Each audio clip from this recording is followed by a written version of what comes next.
guys, lalakad na ako from Elizabeth Street, Flinders Elizabeth Street, papuntang Collins Street. Sakay tayo ng tram doon. Yung tram, nadadalhin tayo sa Southern Cross Station. From Southern Cross, sakay tayo ng bus, yung Sky Bus, na nakabili na naman ako ng round trip ticket, diba? Mas mura yung round trip ticket compared kung mag one way kayo. Kasi one way is 23.99. Ibabalik naman ako ng airport. So nag round trip ticket na ako. So i-keep nyo lang yung receipt na may QR code. Yun papakita nyo dun sa Sky Bus. Matawag sa kanila. Parang personnel para mapasakay kayo ng Sky Bus. So ito, kung may Flinders Street guys, merong Flinders Lane. Tapos meron ding mga iba't iba, parang Little Lonsdale, parang ganyan. Ito ako naglakad ng umpisa. Naglakad ako mula sa Southern Cross kasi hinahanap ko nga yung inn ko. Ngayon pwede ko naman lakarin pero may mga dala ako na ito. Pero titignan natin kung masikip yung which is, yeah, parang tingin ko masikip. Maglalakad na lang ako hanggang Southern Cross. Ewan ko, bahala na. Yung mga birdies, birdies. So yun lang yung area ko. Time check guys, 5 PM here. Nasa Southern Cross Station na ako. Ito yung kabilang side, doon ako pupunta kasi nandun yung Sky Bus sa kabilang dulo. Maaga ako sa airport. Umina pa naman flight ko, 12:30 AM, pero wala pa tayong ayusin. Bye! Grabe, ang laki ng Southern Cross Station guys. Ayan o. So, lahat yata ng train magkakonect din sa kanya. So, doon tayo pupunta. Kasi nandun yung Sky Bus. Tignan natin kung ano eksena dito sa loob.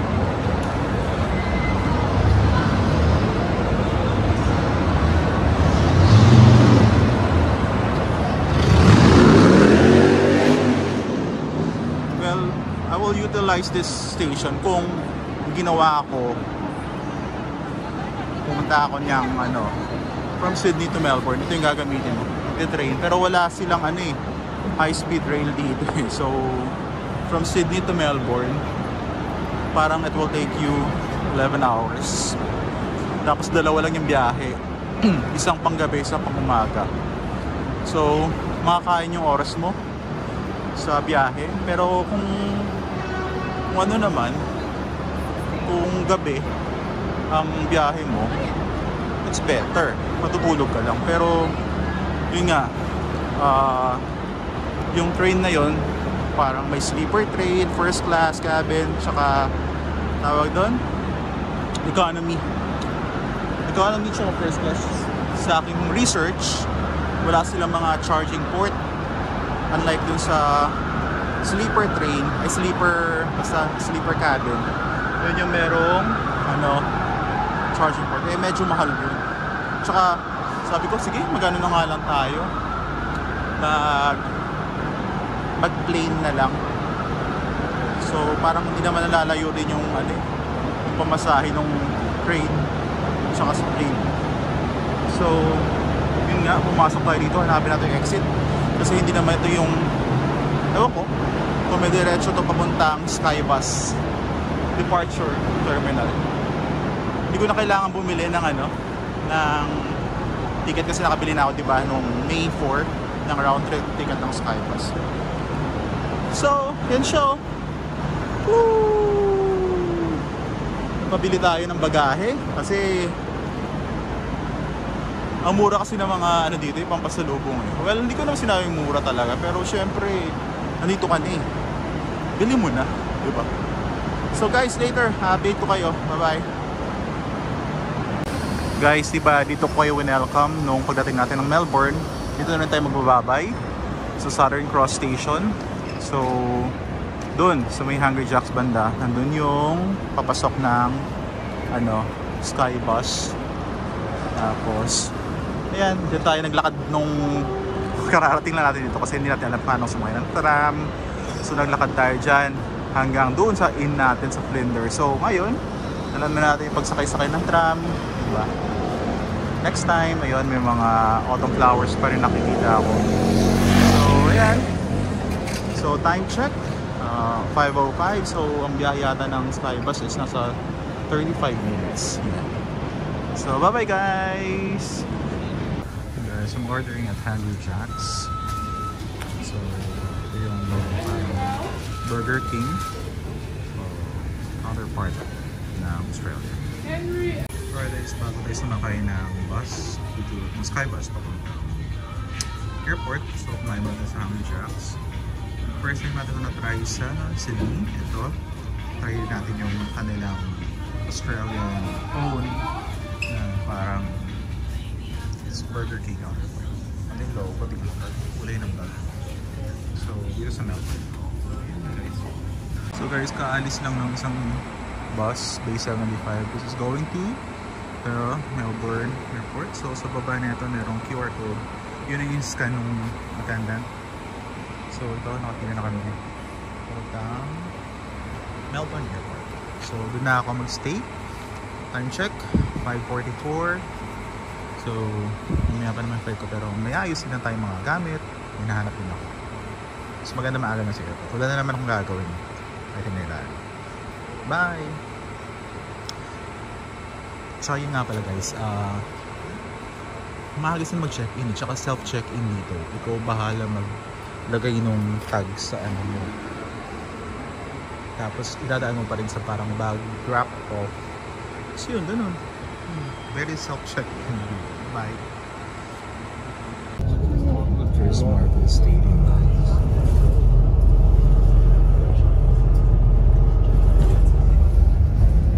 Throughout our journey, upon arrival at Melbourne Airport, we will provide more information regarding our 2 stops. In the meantime, please sit back, relax, and feel free to use our complimentary Wi-Fi powered by Vodafone. Thank you for choosing to travel with Skybus. Guys, from Skybus, ito na. From Southern Cross, ito na yung Terminal 3.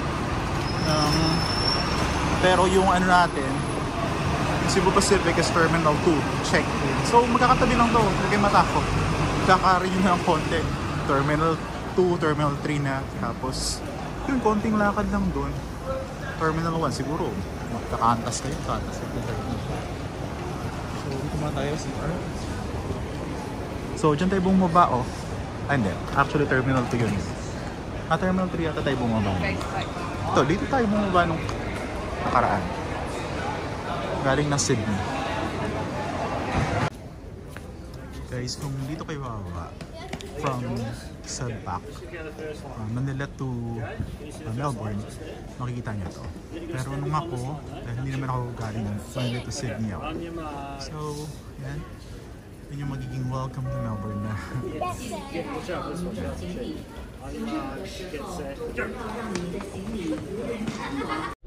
Hi guys!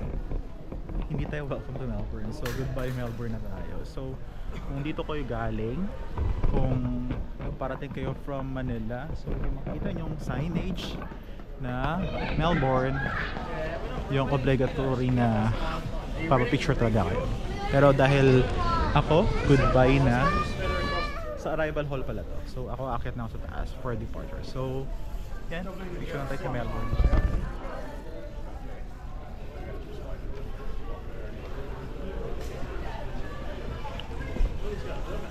Welcome to thank you Melbourne. Nangyari ito yung May 4 na dating ko. Bye guys. So guys, ito na. Papunta na tayo ng departure. So ito rin dadaanan ng mga arrivals. So makikita nyo yung Optus na yan. At yun. Dahil ako, akit na ako ng left. Puntang departure. Terminal 2 departure. Time check 6:39. So yan, ito yung arrival area ng Melbourne Terminal 2 from yun, Skybus. Nakalagay naman doon Melbourne City Express, Peninsula Express. So doon na. Bye bye. dito, level 1. Ito pa lang, merong mga weighing scale. So, dito ka close pa itong mga counters na to. So, pwede ka mag-weigh scale dito. Hindi ko alam kung saan yung self-pack counters. Baka dito na tayo. Check natin. Mag-weigh scale mo na. Okay. Bye. Alright, guys. I'm done checking in 8:48. Tapos, ayan. Nag-open yung counter 8:30. So, I'm going now to the departure area. So, dito papunta yung departure. Yan. T2 departure. So, punta na tayo dito.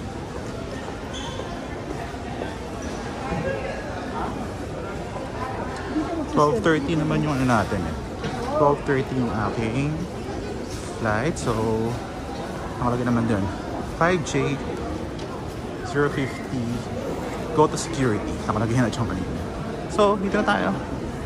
So guys, after ka ng immigration, dadaan ka dito sa lot duty free. Tapos, yan, duty free. Duty free, so makikidaan na naman tayo. Oh, $30 yung shirt nyo. Samantalang dun sa ano. Duty free naman. So, yan guys. Duty free. Well, okay na tayo. Marami na tayong gastos. Hindi na tayo mag-duty free Philippines. Hindi mag-duty free dito sa Melbourne. Pero,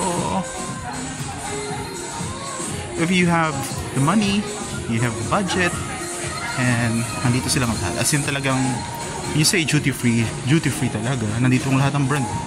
Ano? Nandun yung Channel 2 tsaka Channel 7. Tapos, Mac, Occitan. Tapos yung Singer. Tapos yung pagkain sa Chowking. Ayun, no? Tapos yan, yung mga, if you're into wines. Tapos, ayun siya. So, hinihikayat talaga kayong bumili. Hinihikayat kayong bumili. So, tuloy-tuloy ka lang kung saan tayo aanuhin, puntahan. Ang ganda na ito. Apparel. So, may toilets. Then this one, it's, what's this? So, Rolex. Max Mara. So, si Max Mara, ang bago katambalan ni Clara. Mata Clara. Corny. So, Burberry. Cartier. Lakad-lakad lang tayo. Hanapin natin yung ating boarding gate, which is number 18. So, Ferragamo. Oh, I love Import Armani of Viva Max. Winner. Furla. Boss. So, ito siya. Meron din dito cafes. Cafe Sol. Dito, W.H. Smith. Tapos, out of Australia. So, t-shirts. W.H. Smith, napaka-popular na ito eh. Tapos, Rip Curl, Ray-Ban, haba diba? So,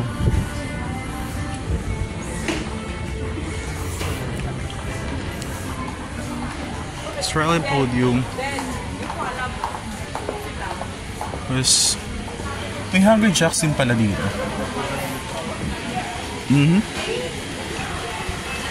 Kakain ko lang kanina. Samsonite. Hungry Jacks. So, ang hindi ko na na-try dito sa Australia is their KFC. Na-try ko McDonald's, na-try ko Hungry Jacks. KFC tsaka Starbucks. Pero hindi naman kasi ako. Look! Nandiyan naman. So,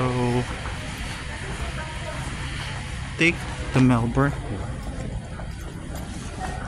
Grabe ito, as in budol talaga dito. So Kathmandu. Sarap pumalik. Naka multiple entry naman ako eh. Char!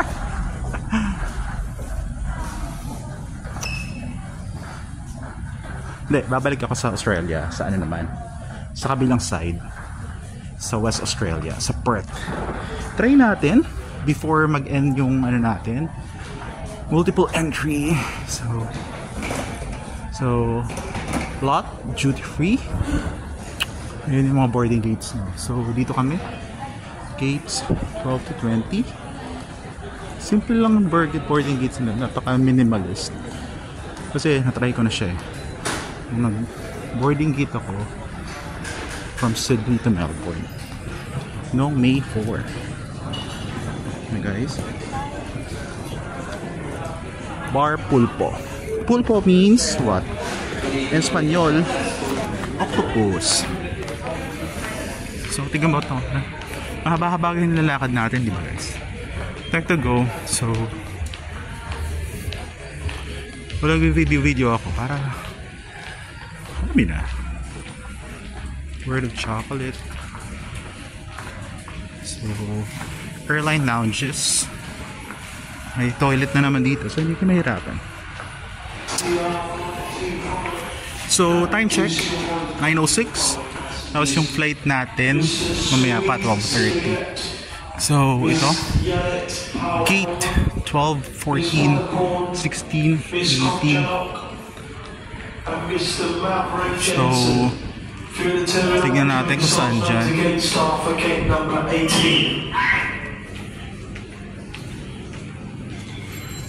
3.3. Ay hindi, 4.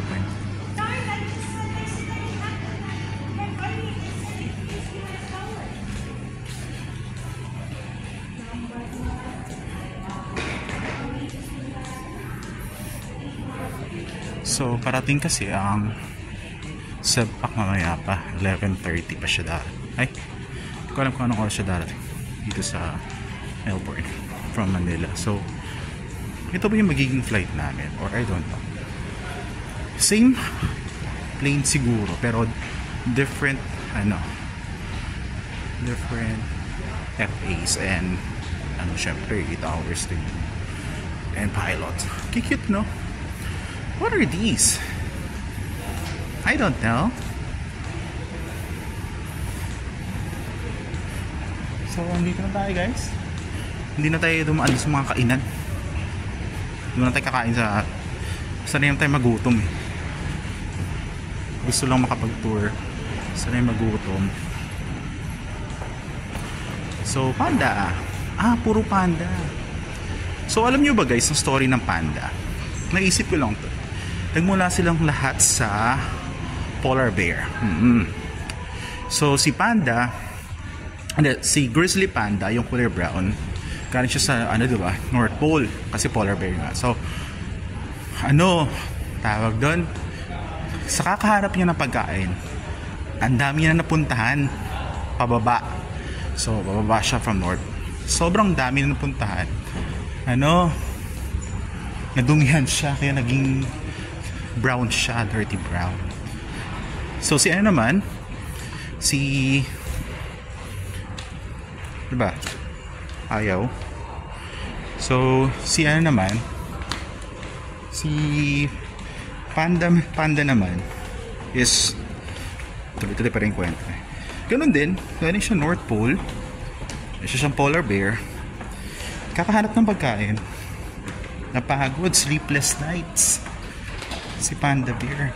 Kaya nagkaroon ng ganun, nagkaroon ng black yung kanyang mata. Mga black. So ito, Tim Tam. Buy 3 get 1.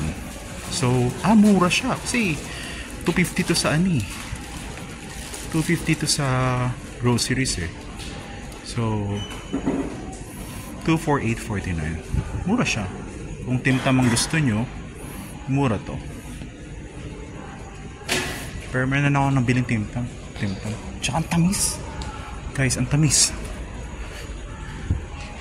Isang buong Tim Tam na binili ko, Laman nun na parang biscuits with chocolate. Grabe, parang saan ko binili yun? Sa Sydney ko binili yun eh. Umabot ng Melbourne. Oo, kinakain ko lang siya. Siguro nakakadalawa lang ako. Hindi ko siya kayang ubusin. Tapos parang dalawa, parang isa. After lang ng meal ko, grabe ang tamis. Sobrang tamis. So ito na, nandito na tayo sa Gate 18. So filtered drinking water. Let's try nga. Inom nga tayo.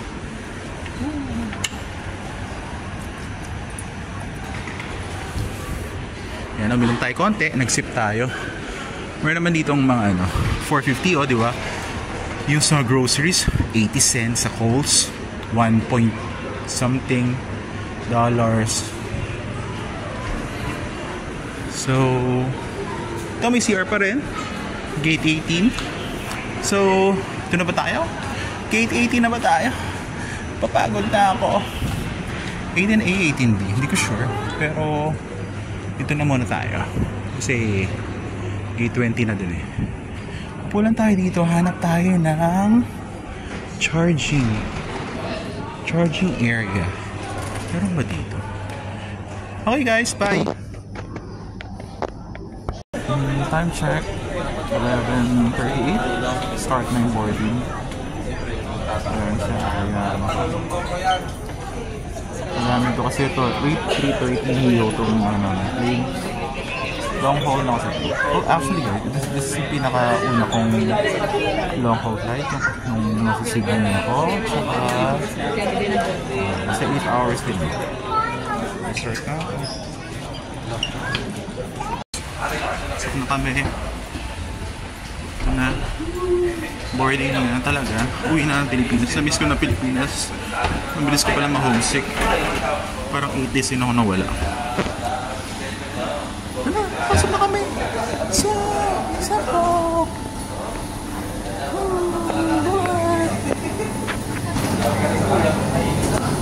Ay.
pay down na pagpa-parking ng plane.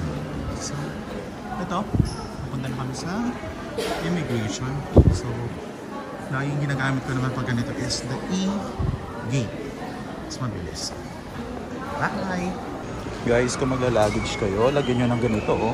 Yung mga ribbon-ribbon, palatandaan. Kasi lalo na ito, kulay black yung nabili ko.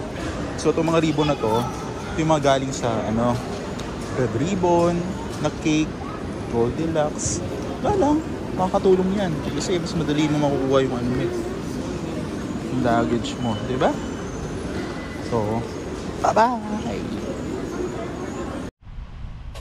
So guys, ito yung mga nabili natin. Mga halo-halo. Mga mas mura mamili guys sa Melbourne compared sa Sydney. Pero, well, nasa iyo naman kung punta kayo doon. So yan, mga foods. Yan. Siyempre, yung popular na Tim Tam. So, kailangan yung bilhin nyo. Okay. Yan siya guys. Bye.